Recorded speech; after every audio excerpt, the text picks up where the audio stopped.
Gente, é o seguinte, vamos pensar um pouquinho sobre esse momento aqui de Jesus, porque tem tudo a ver conosco. A estrutura, ainda que Jesus soubesse que Jesus era Deus, divino, mas ele também sabia e reconhecia que Jesus Cristo tinha um corpo humano. E Jesus Cristo nunca poderia, em hipótese alguma, utilizar-se da sua divindade para vencer coisas humanas. Porque se Jesus se utilizasse de um dos seus atributos divinos, no momento de escassez, no momento de dor, no momento de sofrimento, no momento de choro, no momento de fome, no momento de dificuldade, ele não estaria apto a morrer pelos nossos pecados. Então ele tinha que passar as agruras de um ser humano como um ser humano. É claro que ele nunca deixou de ser divino. Jesus não poderia negar a sua deidade. Ele é incriado.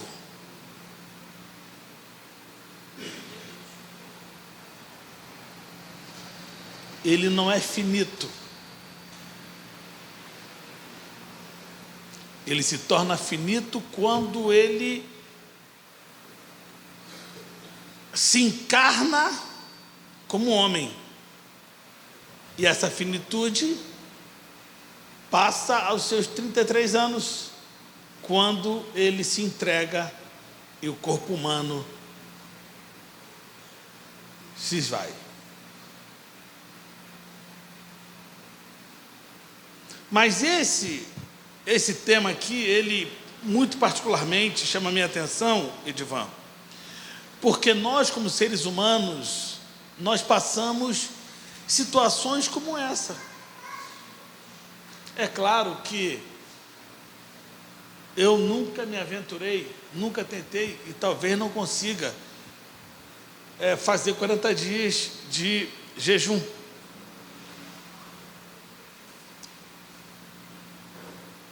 Mas, até porque, com a industrialização, com os gases poluentes, com a chamada materialização de doenças advindas dessa globalização, dessas indústrias que poluem todo o sistema que vivemos, o homem não tem a mesma compleição física de outrora. Os homens, eles eram muito mais saudáveis, as comidas eram mais saudáveis, não tinha tanta gordura saturada como comemos hoje. E, evidentemente, os homens eram mais fortes. Hoje nós temos aí o chamado conforto de andar de carro, para cima e para baixo. Naquela época tinha isso? O meio de transporte mais utilizado,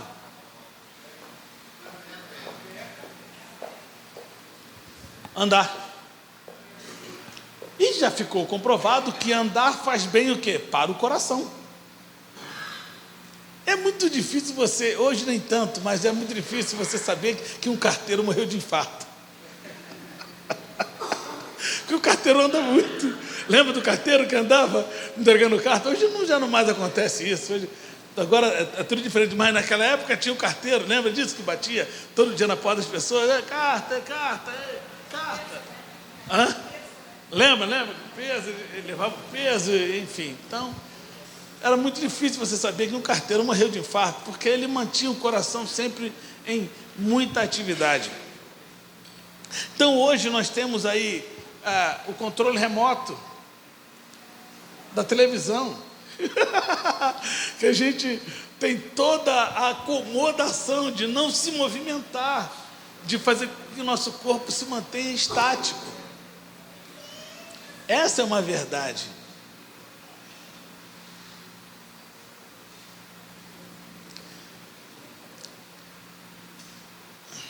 Claro, existem algumas peculiaridades no Velho Testamento, que eu não quero entrar nisso, que Deus deu a alguns homens a capacidade de viver mais de 100 anos como um jovem, a saber, Moisés. A Bíblia diz que Moisés, as suas vistas não escureceram, então ele não precisava usar óculos. E a Bíblia diz que Moisés, Pablo, pasme, não perdeu uma vírgula do seu vigor físico. Ou seja, a força que ele tinha aos 18, ele tinha aos 90. Era a mesma força. Quando eu subi o Monte Sinai, pela primeira vez, nós começamos a subir 19 horas da noite e chegamos lá em cima 4 da manhã. Cheguei morto, irmão. Tinha hora que eu andava assim, ó. Porque se andasse assim, caia para trás. Tamanho era o cansaço que eu estava vivendo. Aí os beduínos egípcios, eles andam com um camelo assim do lado, assim, ó. Quer calona, quer calona, quer calona, quer calona. Porque ele quer que você pague o dólar. $100 para você pegar o camelo, que é um bicho horrível de andar. Quer calona?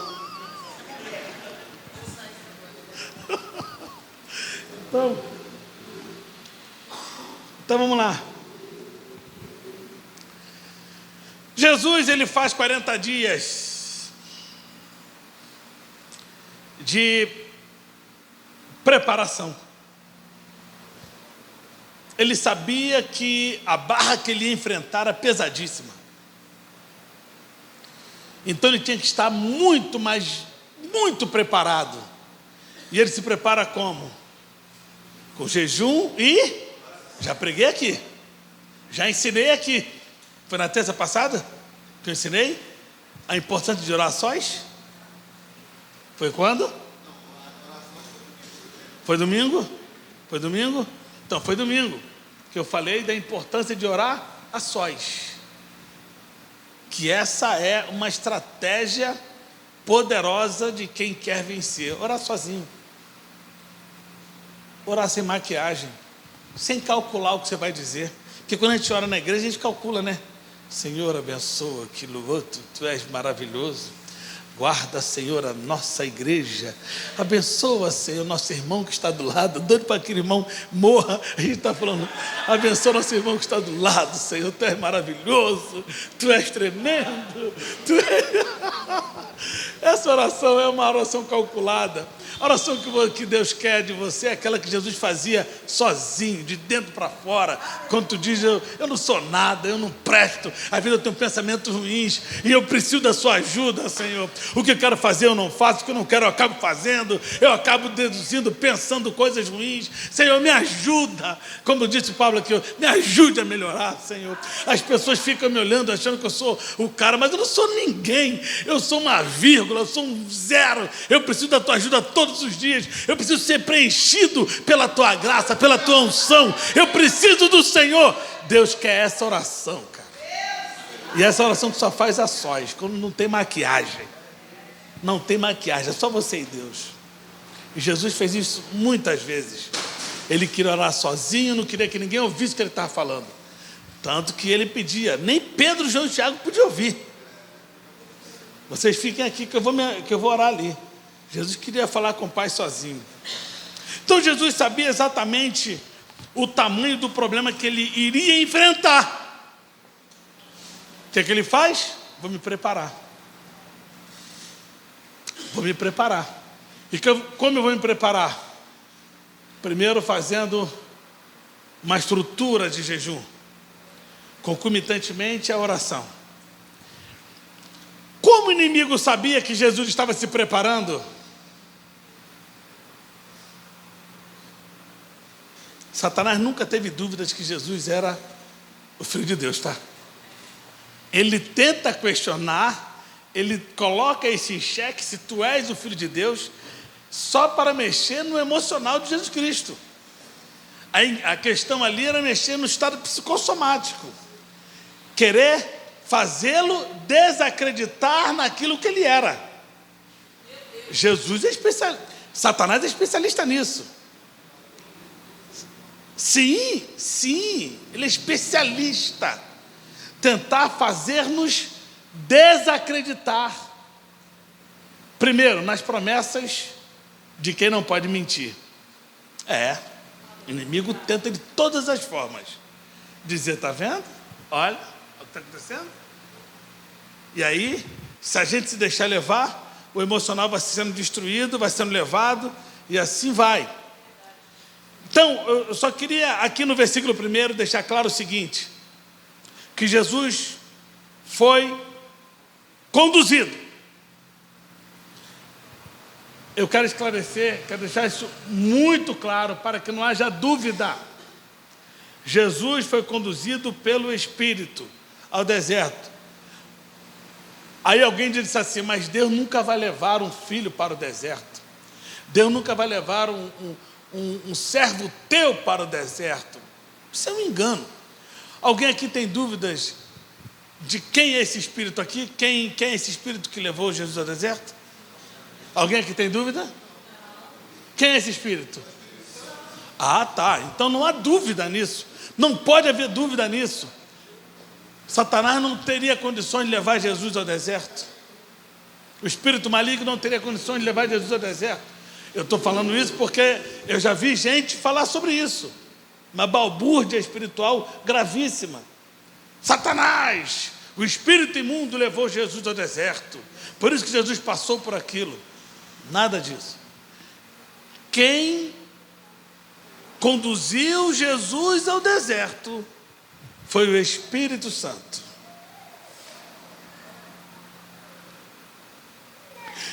Então Jesus havia passado por um período muito importante, muito significativo na sua vida, que era cumprir o jejum de 40 dias. Aí, Mateus, ele faz um relato no capítulo 2.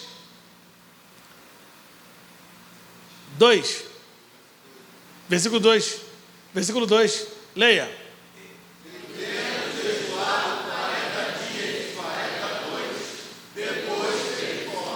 Teve fome, repita, teve fome. Teve fome. Quem teve fome? Jesus Deus ou Jesus homem? Jesus homem.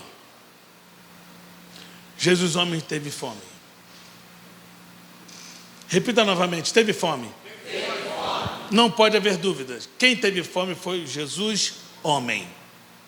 A teologia sistemática mostra claramente a diferença de um para o outro, que eu não vou entrar nisso. Não vou entrar nisso. Eu quero apenas, muito simplesmente, a minha palavra é muito simples sempre. Jesus teve fome. Deixa eu contar aqui alguns segredos. Primeiro, Satanás sabe quando nós estamos com fome.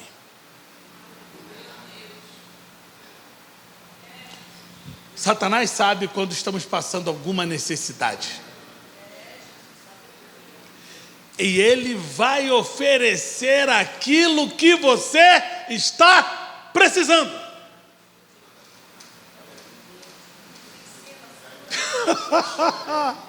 A pergunta é clara. Jesus estava com fome ou não estava? Sim. Estava precisando comer ou não estava? E o que ele oferece para Jesus? Pão. Ele faz uma proposta muito interessante. A proposta dele vem justamente no caminho da necessidade. O que eu ensino sempre aqui? Deus não te dá o que você pede, e sim o que você necessita ou precisa. Mesma coisa. Porque Deus nos conhece, pastora Maria, de dentro para fora. Então, muitas vezes, aquilo que a gente está falando não é aquilo que a gente necessita. Então, o inimigo sabia que Jesus Cristo estava ali, Jesus Cristo, o homem, estava com fome. O seu corpo físico estava clamando por alimento e por água. E o inimigo vem nessa condição e faz o seguinte: Satanás, a primeira coisa, sabia que Jesus estava cansado, com fome, com sede, emocionalmente fragilizado, porque não há ninguém fisicamente que está desnutrido, com fome e que consiga manter-se emocionalmente. Eu não consigo. Se eu tiver com muita fome, quando eu vou pregar, eu estou extremamente lento. Quando eu estou com muita fome, quando eu vou falar alguma coisa, parece que eu estou,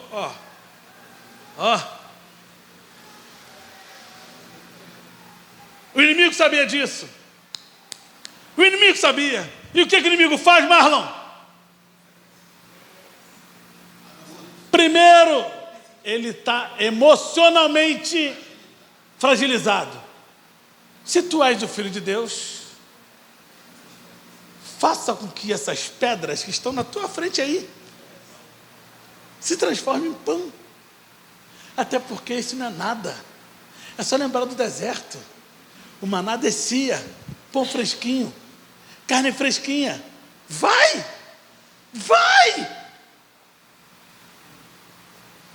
Se auto-resolva. Estou falando aqui para os irmãos pensarem. Jesus poderia transformar? Sim ou não? Sim. Sim ou não? Sim. Jesus poderia clamar para descer pão fresquinho do céu? Sim ou não? Sim. Se Deus mandou para aquele povo que era um povo de dura cerviz, imagine para Jesus. Poderia ou não? Sim. Mas Jesus Cristo não poderia rebater uma estratégia maligna com a sua força divina. Ele tinha que vencer como um homem. Aleluia. Glória a Deus. Ele tinha que vencer como um homem. Aleluia. E ele vence como homem. Aleluia. Utilizando o quê? O poder da palavra. Aleluia. Que isso, irmão? Diga, Jesus teve fome. Você também tem fome. O inimigo vai fazer de tudo para mexer justamente na sua necessidade. Você vai ter duas alternativas. Ou você come o manjar que ele preparou, ou você utiliza a palavra e espera a providência de Deus. Você tem duas palavras, você tem duas alternativas. Manjar que ele vai preparar. E vou dizer, quer que eu diga? Hein, Ju? O manjar que ele prepara é maravilhoso. Tá pensando que ele vai botar o quê? Bofe que eu comia quando criança. Minha mãezinha ia lá no açougue do Onofre e comprava. Onofre, tem bofe aí? Tenho, dona Maria. É que eu quero levar para meus cachorrinhos. Não é nada, era para os filhos. Comer com angu. Alguém já comeu bofe aqui? Cláudio. Aqui, ó. Tem uma turma que já comeu bofe aí. Sabe o que eu estou falando. Sabe o que eu estou falando.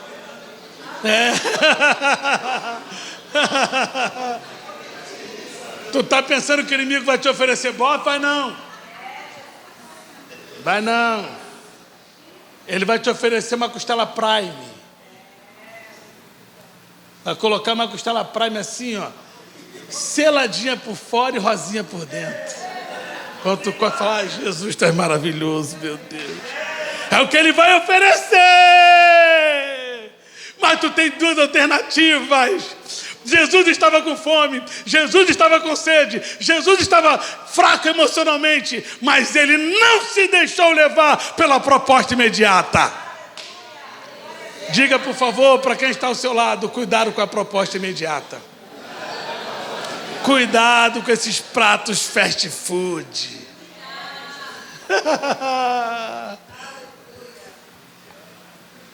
Vamos lá.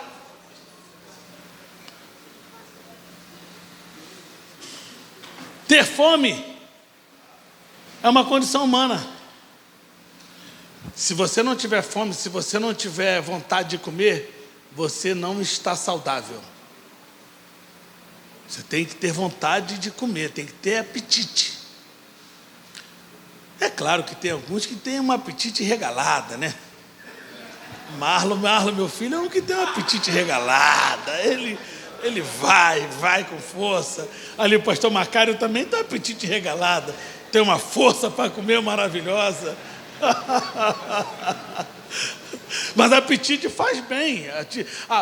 Ter apetite é a certeza que você está saudável.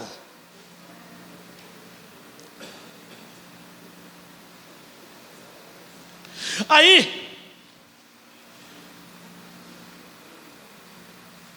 Jesus Cristo rejeita a proposta, não aceita ser machucado emocionalmente e responde. Versículo 4, versículo 3. Olha a proposta de Satanás. Jesus teve fome. A proposta, vai, leiam.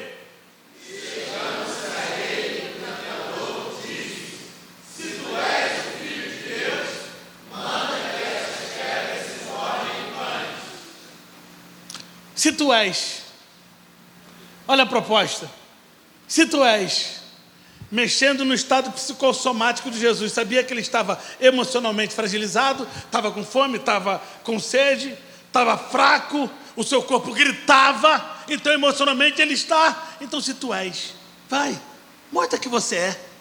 E se Jesus Cristo entra nessa artimanha de Satanás, o plano da redenção estava destruído, porque ele já não mais poderia utilizar-se da sua estrutura humana. Então, no versículo 2, ficou claro que Jesus teve fome. Ter fome é algo inerente ao ser humano, saudável. Já viram quando você está muito febril? Garganta muito inflamada? Quem já teve dengue sabe o que eu estou falando? Quer comer alguma coisa? Não quero comer nada, não. Quero comer nada. Ai, não aguento de dor, ai. Porque o corpo não está bom.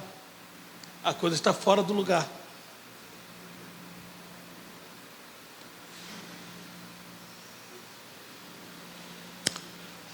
O versículo 3. Lê mais uma vez.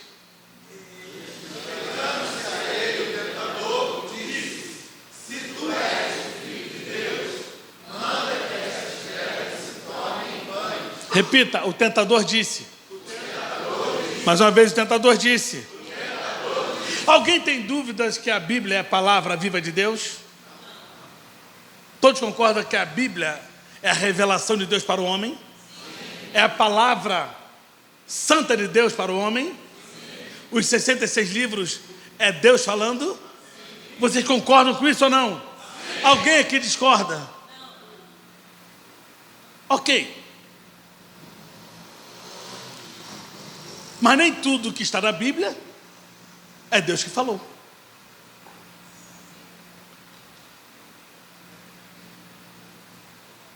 Mas toda palavra é inspirada.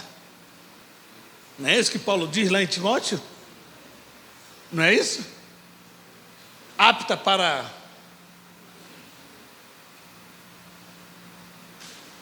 orientar, redarguir, chamar a atenção, modificar. Mas veja, a Bíblia é a palavra de Deus, mas nem tudo que está escrito na palavra procede da boca de Deus.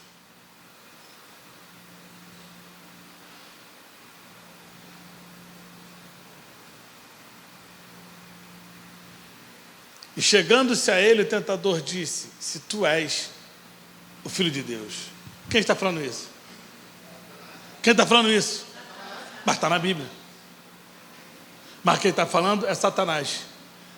E por que Deus permitiu que Satanás falasse na sua santa palavra?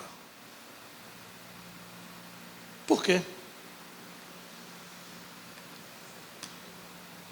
Por quê? Vendo como é que a Bíblia nos faz pensar? Você está vendo como é que a Bíblia nos faz pensar? Lembra que o pastor sempre fala: se alguém pregar alguma coisa aqui que não te faça pensar, joga fora na primeira lata do lixo ali, que você vê aí. Isso não serve. Sabe por que Deus permitiu?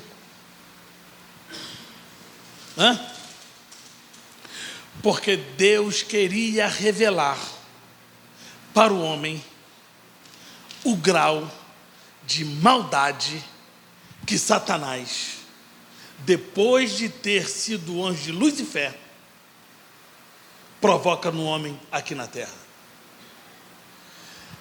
Deus, ele faz ficar muito claro para todos nós todas as estratégias de Satanás.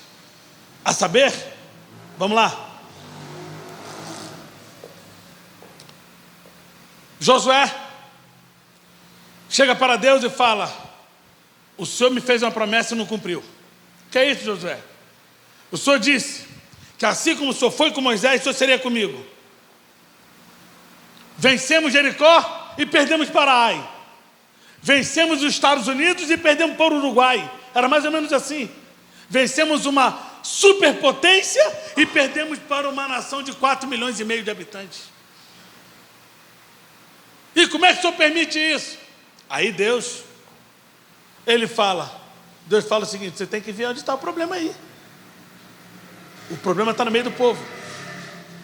Vou botar o povo para orar. Vai botar o povo para orar não. Vai resolver o problema, Josué. A promessa que te fiz está mantida. Deus não me para que minta, nem filho do homem para que se arrependa. Mas existem pedras, tropeços que precisam ser tirados para que a obra de Deus prossiga.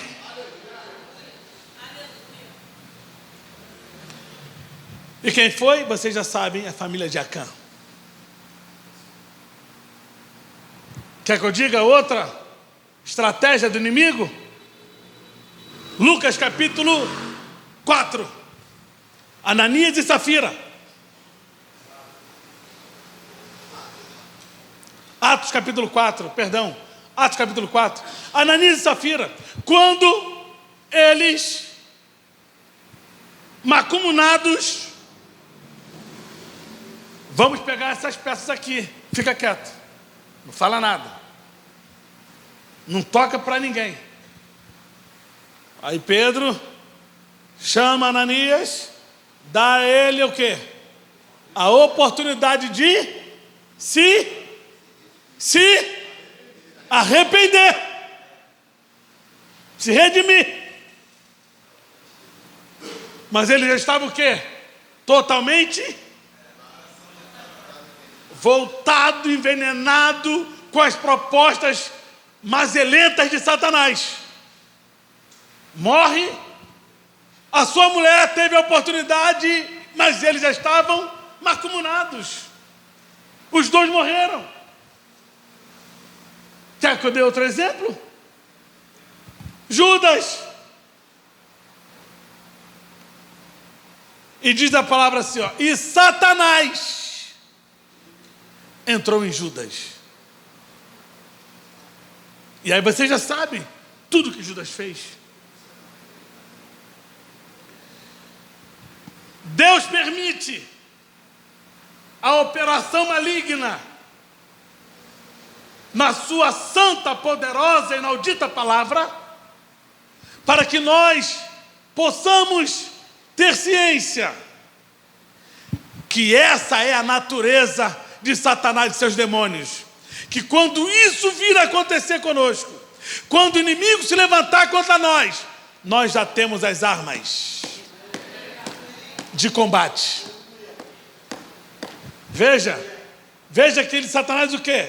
E chegando-se a ele, o tentador disse: se tu és o Filho de Deus, manda que essas pedras se tornem em pães. Olha o 4. Olha o 4. 4, vai, leiam.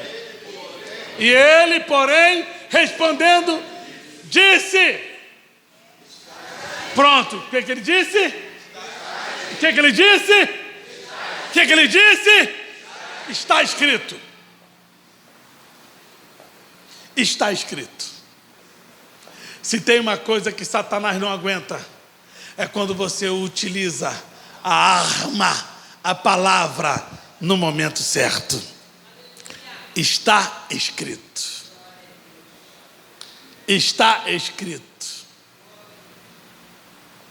Nem só de pão viverá o homem, mas de toda a palavra que sai da boca de Deus. Repita após mim: a proposta será feita, mas a palavra será a nossa saída. Versículo 5. Vamos lá. Vai, versículo 5.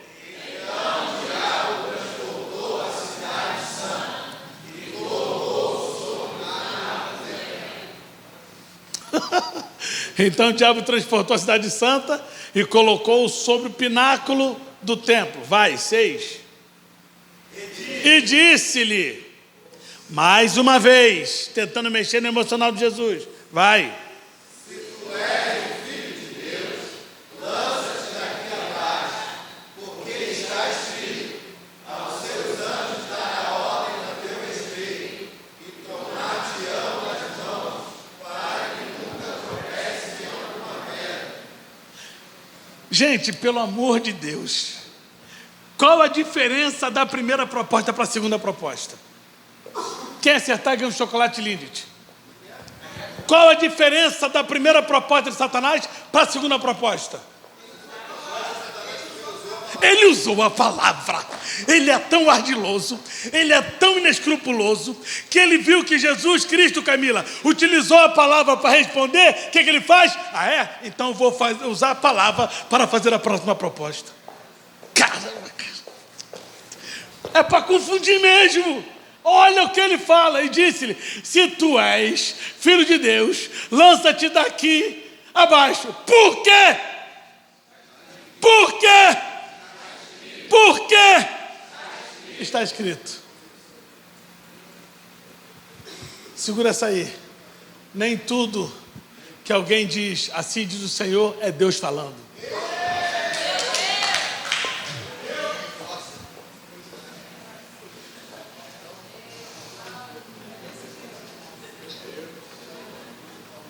Está escrito. Está escrito. Está vendo, Sidney? Está vendo, Portela? Como é que o cara é malandro? Você está vendo? Ele viu que Jesus Cristo utilizou a palavra para se defender.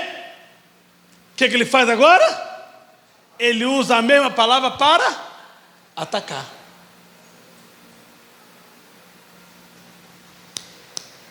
Nem tudo que as pessoas dizem que Deus está falando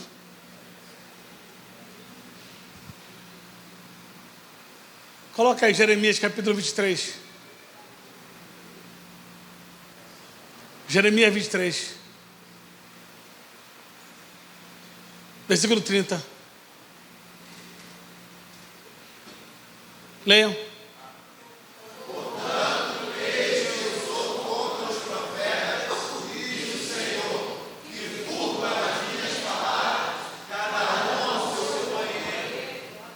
Entenderam? Não. Vai o 31. Eis que eu sou contra os profetas, diz o Senhor, que usam de sua língua e dizem, ele disse.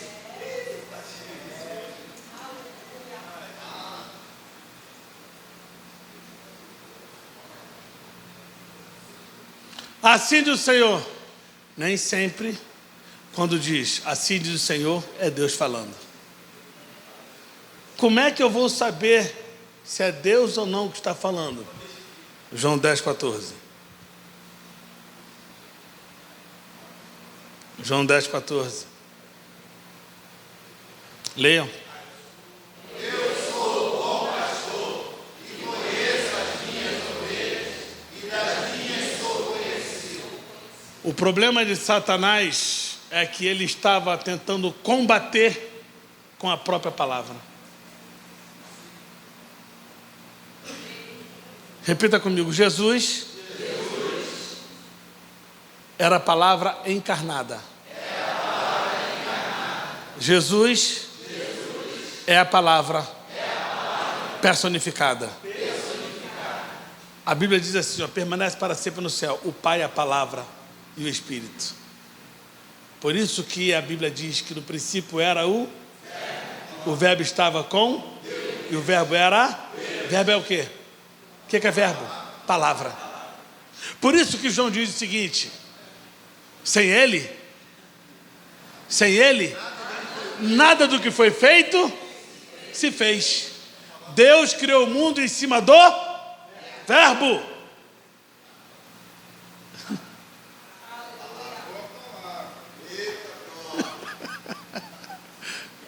Volta para o texto. Vai, volta para o texto. Volta para o texto. É muito atrevido. Lança-te daqui. Ardiloso. Estrategista. Se utiliza da palavra para tentar pegar a palavra. Impossível. Impossível. Mas ele se utiliza da palavra. Só que Jesus Cristo é a palavra. Vamos ver a resposta, vai, 6. Leiam. Disse Jesus, também está escrito. Também está escrito. Jesus não disse que não estava escrito. Ele está dizendo, tu está usando uma fonte verdadeira, mas tu é mentiroso.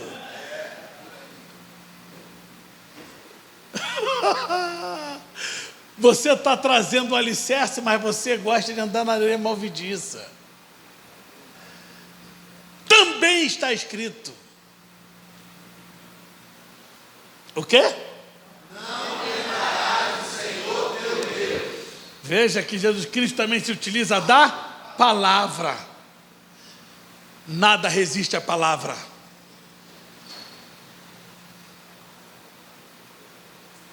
Ninguém permanece de pé se desafiar esta palavra.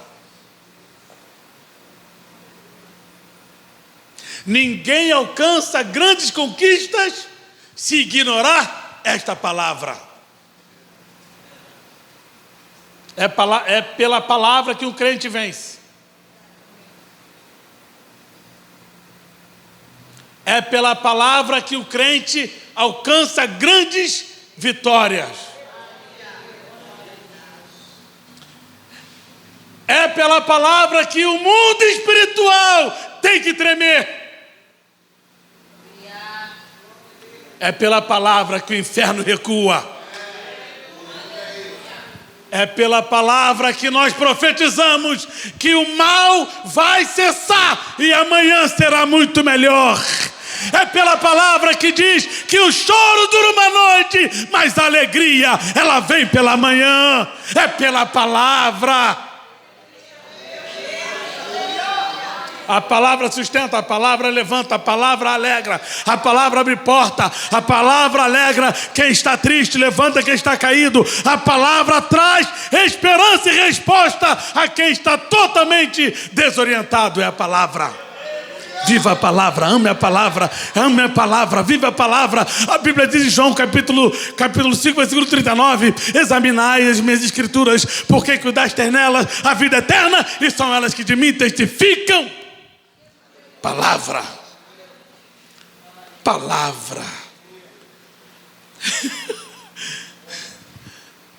Está escrito. Também está escrito. Tu usou a palavra? Eu também tenho resposta. Não tentarás o Senhor teu Deus. Isso é muito forte. Eita ferro. Vamos ver o versículo 8.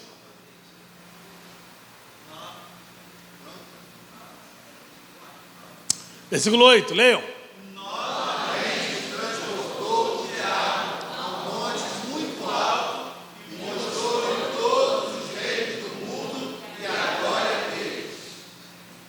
O que o inimigo estava ali agora, naquela tomada de desespero? Eu vou tocar em algo que o homem gosta muito. Repita comigo: poder. Repita: poder. O ser humano gosta de poder. Algumas pessoas dizem que poder é melhor do que dinheiro. Dá poder ao homem para você ver quem ele é. Não, dá poder ao homem que ele vai se revelar quem realmente é. Ele já é. Só vai se revelar. Dê poder. Dê condições. É o que Satanás aqui faz a proposta de Jesus Cristo. Novamente o transportou, o diabo, a um monte muito alto e mostrou-lhe todos os reinos do mundo e a glória deles. 9. E disse: tudo isso te darei se prostrar no me adorar.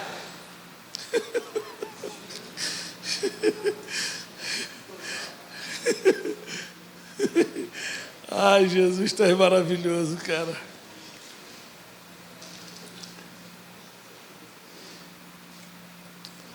Tem pessoas que, já estou terminando, estou indo por fim. Tem pessoas que acham que são pobres porque nasceram de uma família pobre. Talvez, posso aqui me arriscar, a minha infância tenha sido a mais pobre do que todos que estão aqui.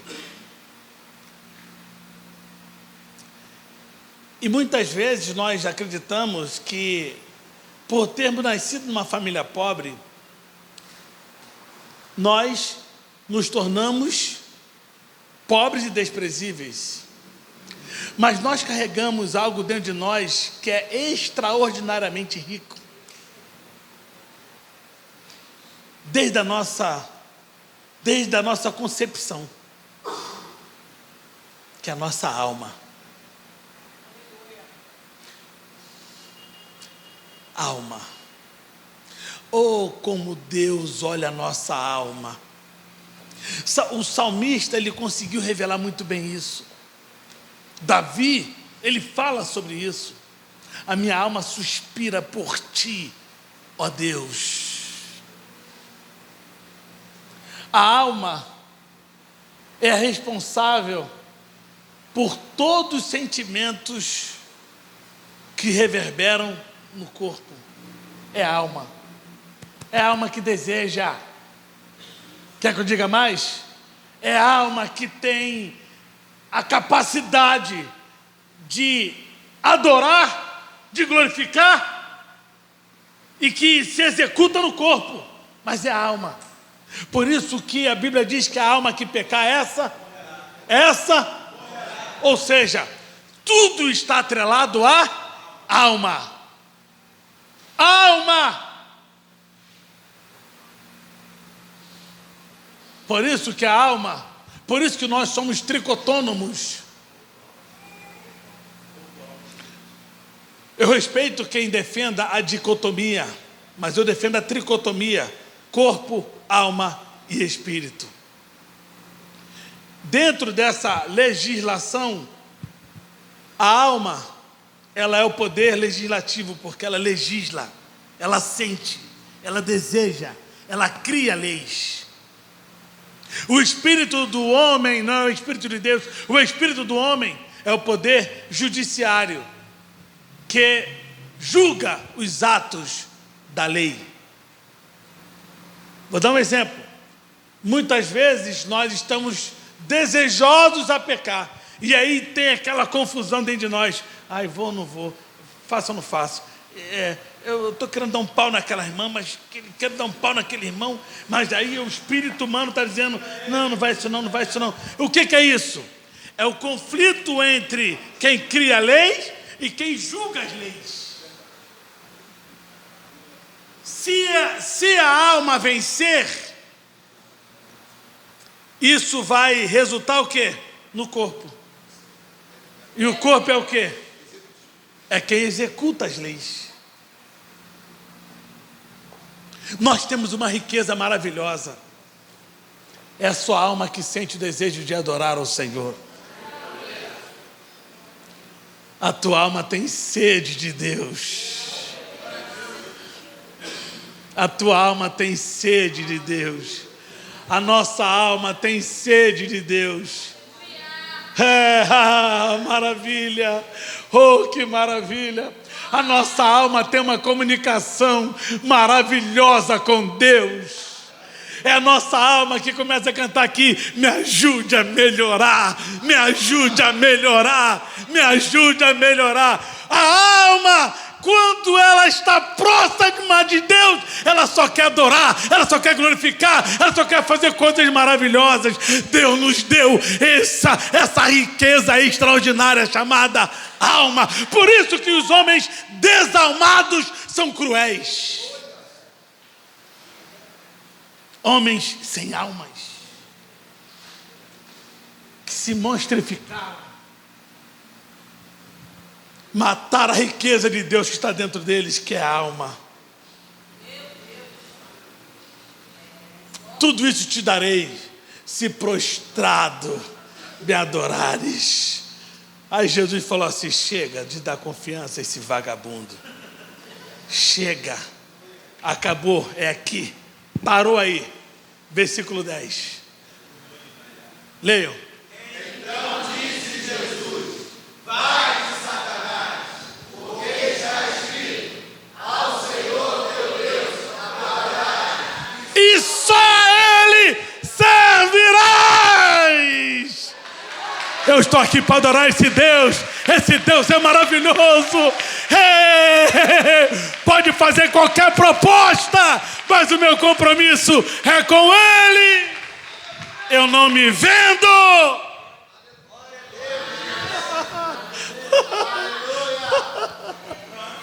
Jesus estava dizendo, tive fome? Tive. E aí? Mas a proposta que está me oferecendo é completamente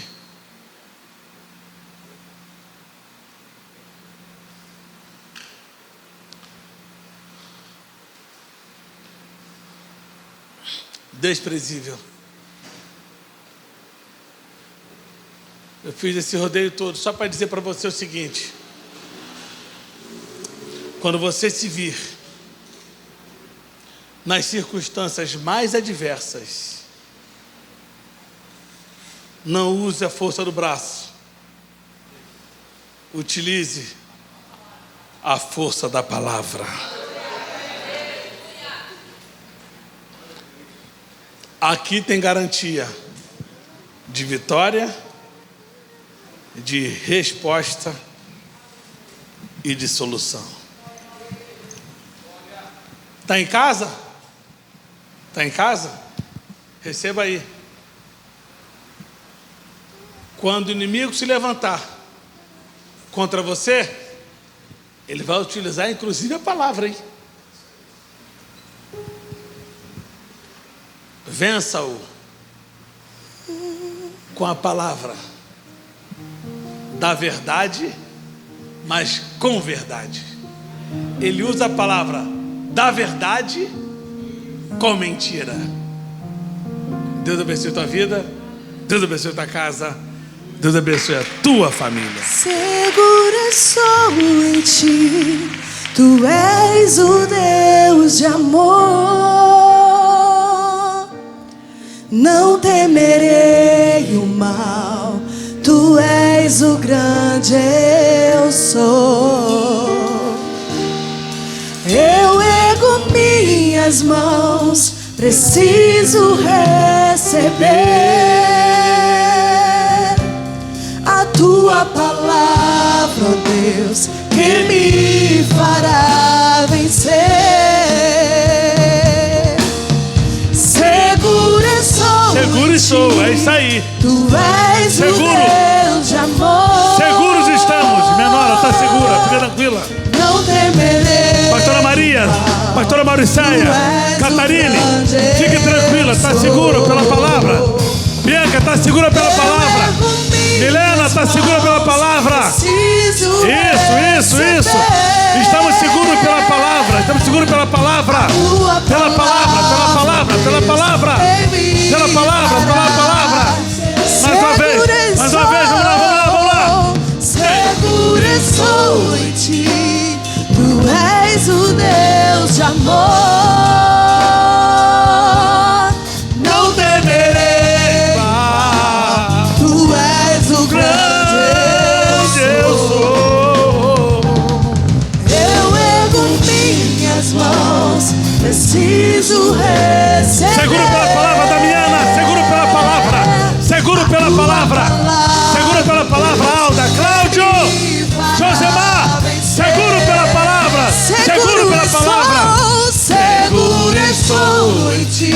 Utilize a palavra. Se proteja pela palavra. Se proteja pela palavra. Ataque pela palavra. Ei, a palavra é escudo da fé, mas também é a espada do Espírito. Ei, utilize a palavra. Utilize a palavra. Ame a palavra. Viva a palavra. Durma com a palavra. Acorde com a palavra. Se alimente da palavra. Essa é a palavra de vida. Palavra de vida. Que me fará vencer. Mais uma vez. Vamos lá. Seguro estou em ti. Cante, Lucas. Deus de amor. Cante, Braia. Não Temerei o mal. Tu és o Grande eu sou.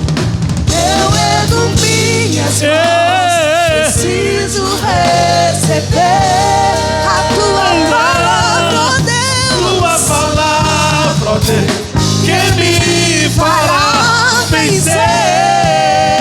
Tua palavra, ó Deus. Tua palavra, Ó Deus, que me fará vencer.